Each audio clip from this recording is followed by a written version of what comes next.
অপুকে তুমি কি বলে সম্বোধন করো? আসলে ওই কনভারসেশনটাই কখনো হয়নি। না, আমি শুধু একটু ছোট বলছি, মানে ওনার সাথে আমার কোনো কথা হয়নি, বাট কথা হলে তো ডেফিনেটলি দিদি বা এরকম কিছু বলবো। না না, কথা হয়নি বলতে মানে আমাদের আছে না যে একটা হাই হ্যালো বা বিয়ের আগের কথাও আমি বলছি, যখন আমি ফিল্মে আসি তখন তো আর আমি ওনাকে ওভাবে দেখিনি বা পাইনি। তো ওই কনভারসেশনটা হয়নি। তো যেটা বলছিলাম, অপু একটা খুব কি কারণে আমি জানি না, বলছিল যে আমি মানে মানুষ যে নামটাকে ঘেন্না করি, আই হেট। তো তখন আমি একটা জিনিস চিন্তা করছিলাম যে তোমাকে কোনো জিজ্ঞেস করব যে তুমি নিশ্চয়ই তার প্রতি উত্তরে তোমার কি উত্তর দিবা, যখন সেরকম একজন শিল্পী যখন এটা বলে তখন তোমার উত্তরটা কি হওয়া উচিত বা কি বলবা তুমি? আমি সাকিবকে কি তুমি এটা বিচার দিয়েছিলে কিনা? না না না, আমি কখনোই কোনো কিছু নিয়ে কাউকে বিচার দেই না। আমি ওই মানুষটাই না ভাইয়া, কারণ আমার কাছে মনে হয় যে আসলে প্রথমত একজন মানুষ হিসেবে আরেকজন মানুষকে আমরা কখনোই ঘৃণা করতে পারি না, কারণ আমরা সবাই মানুষ। দিন শেষে আমাদের সবাইকেই মারা যেতে হবে, এই পৃথিবী কিছুই না। আর ঘৃণার বদলে আমি ঘৃণা ছড়াতে চাই না, আমি ভালোবাসা ছড়াতে চাই। আমি আসলে আমার কাছে মনে হয় যে ওই যে আমি একটু আগে যে কথাটা বললাম বাবু ভাই, যে উনি ঘৃণা কেন করেন সেই প্রশ্নটা উনি আয়নার সামনে দাঁড়িয়ে হয়তো নিজে নিজেকে করলে। তোমার কখনো ইচ্ছা করে নাই অপুকে গিয়ে একদিন বলতে যে দিদি তুমি যে আমাকে বলো তুমি আমাকে অপছন্দ করো, কিন্তু দোষটা কি আমার একা, তুমি আমার জায়গায় থাকলে কি করতা?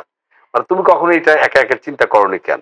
আমি আসলে এটা আমার কাছে মনে হয় যে এটা তাকে যে জিজ্ঞেস করার সে পরিবেশটাও তো লাগবে। আসলে আমার তাকে কেন জিজ্ঞেস করতে হবে বাবু ভাই, উনি অনেক সিনিয়র একজন মানুষ, অনেক দিন ধরে কাজ করছেন ফিল্মে, এবং একজন স্বাভাবিক সুস্থ মানুষ হিসেবে এটা তো আসলে খুব মানে পরিষ্কার না যে আমি একটা মানুষকে কেন আমি দায়ী করব, আর আমি কেনই বা দায়ী করব। আজ পর্যন্ত কোনো মানুষ ডিভোর্সের পরে বিয়ে করেছে এটা তো প্রথম না, পৃথিবীতে অহরহ এরকম ঘটনা ঘটছে।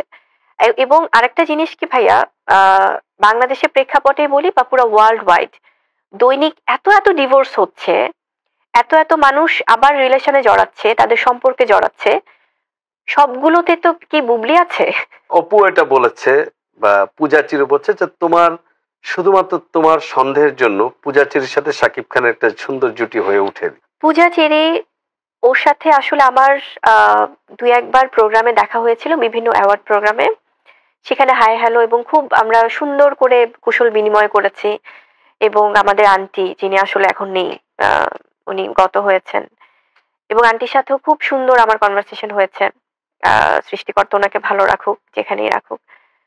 ওর সাথে আমার কখনো কোনো প্রবলেম হয়নি এগুলো নিয়ে। এবং এই যে একটা মিথ্যা গুজব ছড়ানো, আমাকে জড়ানো এসবে, যে সাকিবের বাসায় কখনোই না, পূজাকে হাতে নাতে ধরেছো, তারপর মারামারি হয়েছে, ছি ছি ছি ছি ছি, মানে কখনোই না। এই গল্পগুলো যারা ওই যে সোশ্যাল মিডিয়ায় বিভিন্ন কিছু ছড়ায়, তারাই এই গল্পগুলো ছড়ায়, এবং হয়তো এতে তাদের কোনো স্বার্থ আছে। এবং আপনাকে আমি আরেকটা জিনিস বলি বাবু ভাই, সেটা হচ্ছে যে আমার আমার খুব অবাক লাগে যে আমার সেটা হোক অনেকেই, যে কিছু কিছু নাম আছে যেমন তমার সাথে, তমা মির্জা বা পরিমণি, বা ওরা ওদের সাথে না আমার, আমি জানি না আসলে ওরা যদি ওদের নিজেদের সাথে কথা বলে। আমি একটু পূজাটা শেষ করি, আমি এই জন্যই বলছি ভাইয়া যে এই যে এই কয়টা নাম, আমরা যদি পূজাটা যেহেতু আপনি জিজ্ঞেস করেছেন, কখনো আমার ওর সাথে এগুলো নিয়ে কোনো কনভারসেশন হয়নি। এবং আমিও যে বললাম আমার এটি নিয়ে আমার সাকিবের সাথেও কখনো আমার, কারণ এটা ও কার সাথে স্ক্রিন শেয়ার করবে। এবং 2016 সালে আমি যে বছর এসেছি তারপর থেকে কিন্তু ওর নায়িকা ভ্যারিয়েশন অনেকের, আমি যদি ভুল না করি ও কলকাতা বা বাংলাদেশে অনেক নায়িকার সাথে কিন্তু কাজ করেছে। তো আমি কখনোই ও কোন নায়িকার সাথে কাজ করবে আমি সেই ব্যাপারটাতে ইন্টারফেয়ারই করি না। এবং আমার পূজার সাথে সন্দেহ করে ওর সাথে এটা আমার প্রশ্নই ওঠে না, কারণ আমার ওর সাথে তো কখনো সেটা নিয়ে প্রবলেম হয়নি পূজার সাথে। মানে বিষয়টা কোন পর্যন্ত গেছে, কোন পর্যন্ত, এবং পূজা আমেরিকায় যাওয়ার কথা, এবং পূজা আমেরিকায় যাওয়ার পর তারা বিয়ে করবে বুবলি এটা জেনে গেছে, এবং যে মায়া নামে তুমি সিনেমাতে অভিনয় করেছো, এই মায়ার নায়িকা মায়া নামে একটা সিনেমা অলরেডি হিমেল আশরাফ করার কথা ছিল, এবং তুমি তড়িঘড়ি করে যেন সেই নামে আর সিনেমা করতে না পারে সেই জন্য তুমি এই সিনেমাটি মায়া নামে সিনেমাটি তড়িঘড়ি করে করিয়েছো। তুমি না কেন, কারণ মায়া সিনেমার আমি যে মায়াটা করেছি সেটি অনেক আগে থেকে কিন্তু নিবন্ধন করা, পরিচালক প্রযোজক যারা করেছেন এটা তাদের সাথে কথা বললে বোঝা যাবে। আর ওনারা যে মায়াটার যে সিনেমা আরেকটা আলাদা যে সিনেমা, ওটার সাথে তো এটার কোনো সম্পৃক্ত। অপুকে তুমি কি বলে সম্বোধন করো? আসলে ওই কনভারসেশনটাই কখনো হয়নি। না আমি শুধু একটু ছোট বলছি। মানে ওনার সাথে আমার কখনো কথা তা হয়নি, কথাও বাট হতো না? কথা হলে তো ডেফিনেটলি ও দিদি কখনো বা কথাও এরকম হয়নি? কিছু বলবো। না না, কথা হয়নি বলতে মানে আমাদের আছে না যে একটা হাই হ্যালো বা বিয়ের আগের কথাও আমি বলছি, যখন আমি ফিল্মে আসি তখন তো আর আমি ওনাকে ওভাবে দেখিনি বা পাইনি, আচ্ছা আচ্ছা তো আচ্ছা, ওই তখন ওই তুমি ওকে পাওনি। কনভারসেশনটা হয়নি। তো যেটা বলছিলাম, অপু একটা খুব কি কারণে আমি জানি না, বলছিল যে আমি মানে মানুষ না, আমি যে নামটাকে ঘেন্না করি, আই হেট। তো তখন আমি একটা জিনিস চিন্তা করছিলাম যে তোমাকে কোনো দিন জিজ্ঞেস করব যে তুমি নিশ্চয়ই তার প্রতি উত্তরে তোমার কি উত্তর দিবা যখন সেরকম একজন শিল্পী যখন এটা বলে, তখন তোমার উত্তরটা কি হওয়া উচিত বা কি বলবা তুমি? আমি বা ঘৃণার সাকিবকে কি তুমি এটা বিচার দিয়েছিলে কিনা? না না না, আমি কখনোই কোনো কিছু নিয়ে কাউকে বিচার দেই না।